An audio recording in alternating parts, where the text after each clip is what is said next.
Hello YouTube, my name is Jucario and welcome to another video. Um, I briefly just wanted to talk about Fionna Cake, which as of the recording of this, I'm recording this on a Thursday. I finished Fionna Cake the previous Friday. I thought it was pretty good for the fact that it's only one season right now, and I know that there's a second season that should be in the works, so I'm excited for that. But I love how, like, immediately off the bat, they set the tone for the fact that they're well aware that the Adventure Time, like the main audience of Adventure Time, are, at this point, they're now probably in like their upper years of high school, college, like myself, or just adults, post grad, right?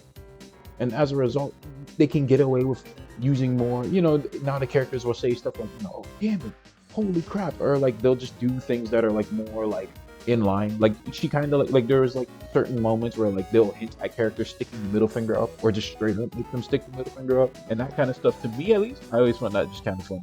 I do also like how, especially how, if I remember correctly, for each episode there was like some form of song. I love how Fiona's song, especially in the first episode, it really gave you a lot of insight on her as a character in this, I guess, timeline, we should say, which is that she comes off, I guess, as like very chill and lax, but in reality, she is like low key depressed and has a very nihilistic view on like her work. Like she's basically just bored of everything around her. She has little to no interest in her day to day. She just wakes up, goes to work, goes home to her cat in her one bedroom apartment, and watches TV until she falls asleep, right? They even show that across the show. Like she lives in a dump basically.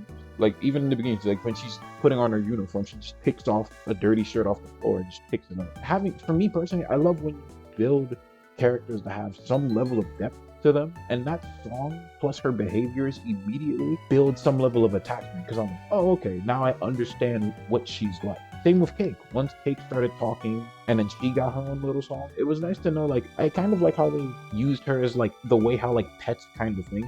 Because for us as people in reality, like you will never truly understand a pet, but because Cake can talk and now has like the ability to speak her own mind and have desires and have things that she likes and dislikes, it kind of like led to like this conflict later on in the season between her and Fionna. Because like to a degree, Fionna can't really get over the fact that like Cake is no longer just a pet. Like she is now like a proper companion almost. Kate can actually take care of herself to some degree. That was cool. Marshall and Gary, those two were cool. I like how their development was kind of like, it's like your typical, like, one of them's from like this fancy background and is trying to escape it.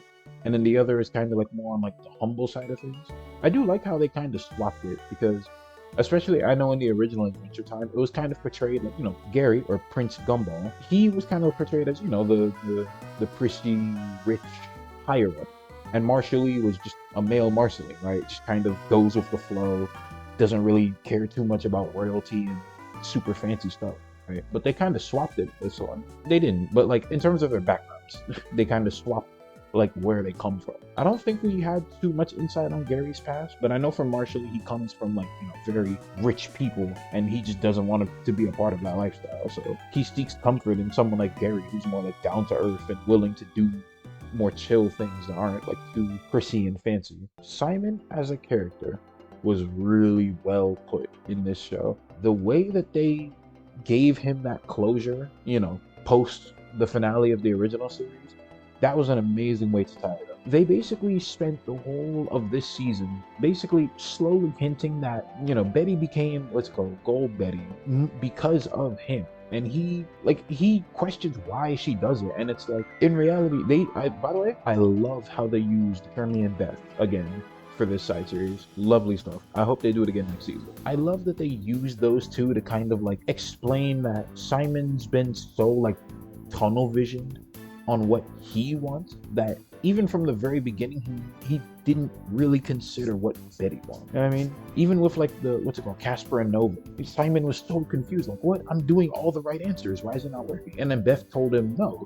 It's like you're just choosing what Casper wants, and Casper is supposed to be like this game stand-in for Simon. Like Nova is supposed to be like Beth, and Beth was explaining to him that like because you basically just kept picking your own choices, you just kept finding the same answer because you never really took Nova's ideas into consideration. And once he found that out, he immediately dipped out of Shermie's head and just put himself back to reality, right? He threw the crown away, which I'm curious how they're gonna follow up on that in the second season. I'd assume that the crown is gonna still come back in some way, shape, or form. But from there, gave Fiona a piece of magic. It basically gave her the desire to fulfill her wish. Sorry, that's a better way to put it.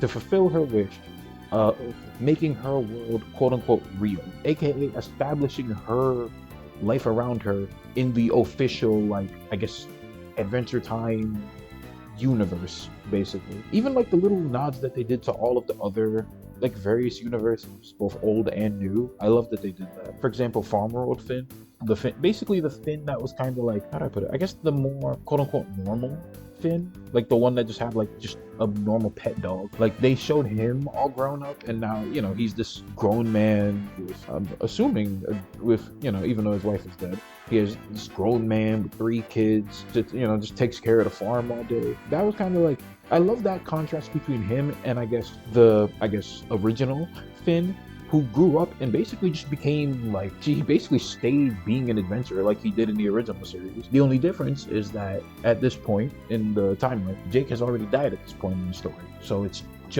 basically just Finn by himself. I do love little details they did, such as how Prisma kind of like replayed an episode. Like for Prisma's episode at the start, if I'm not wrong, they basically replayed his own little episode of like Finn and Jake when Finn is like a little older, and I guess presumably at some point between the finale and whenever Jake dies. And it's like you could really see that the two of them still have that same bond, even though Finn looks like he's probably like his early 20s. That was cool.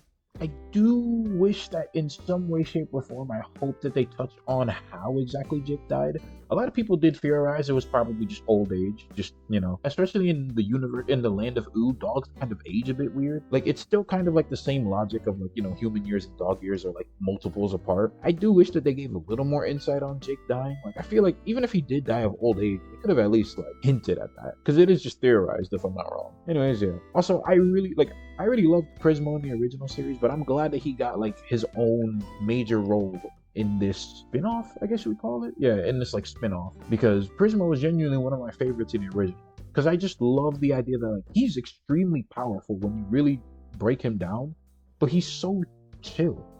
Like, characters like him that have that much power and demand are usually like the villains, but like he's good. He basically just wants to chill, keep all the universes from crossing over too much into one another, and then just sit back and chill. But instead, it's like he basically tried to hide Fionna and Cake originally, because like Fionna and Cake was basically his creation that he just made out of boredom, and he basically made a gender bent Finn and Jake, right?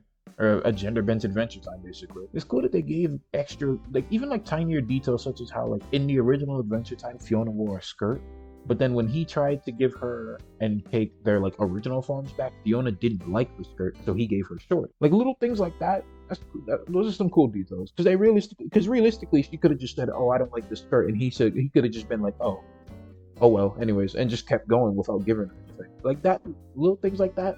I like that. And then going back to the alternate timeline where I guess like the Lich wins and actually ends all life on Ooh. Like, it's just, I love how it's so unbelievably barren and nobody is there except for just Bimo. And Bimo basically just, I'm gonna write this off as Bimo basically just copes by acting like he's basically everyone in Ooh, right? He pretends to be, Princess Bubblegum. He pretends to be the nurse. He pretends to be everything until like he, I guess, dies in this timeline because he like tried to power the phone back and exploded. I mean, this video is gonna be pretty short anyways, but yeah. Overall, I thought Fionna Cake was really good. If anyone here is a big fan of the original Adventure Time and you've seen Distant Lands and you're kind of hesitant on Fionna Cake, I highly recommend that you watch. However, if you haven't watched the original series, you will not understand anything that is happening in Fionna Cake. At least, well, you'll understand, but you won't get most of those inner details. Like, I'm not gonna lie to you, like when Finn showed up at that bar to like comfort Simon, and I'm like, yo, who is this? Like, Finn is like, this is no longer like this little boy, right? The little 17-year-old from the town. Like, Finn is now like a grown ass man. Like, I think he's 29 or 30, something like that. Like, he's a grown man now, and I'm like, damn, that's cool. But yeah, that's gonna wrap it up for this video. I didn't really want to keep y'all waiting too long. It's been a little bit since my last upload, but I think I'm gonna try and pump out a video like this maybe once a week, where some form of media that I watch or game that I play, I'll probably just talk about briefly. But until next time, if you guys enjoyed this video and want to see more like this, leave a like, subscribe, ring the notification bell if you haven't already, tell a friend, drink some water, and I'll see you guys in the next video. Bye bye.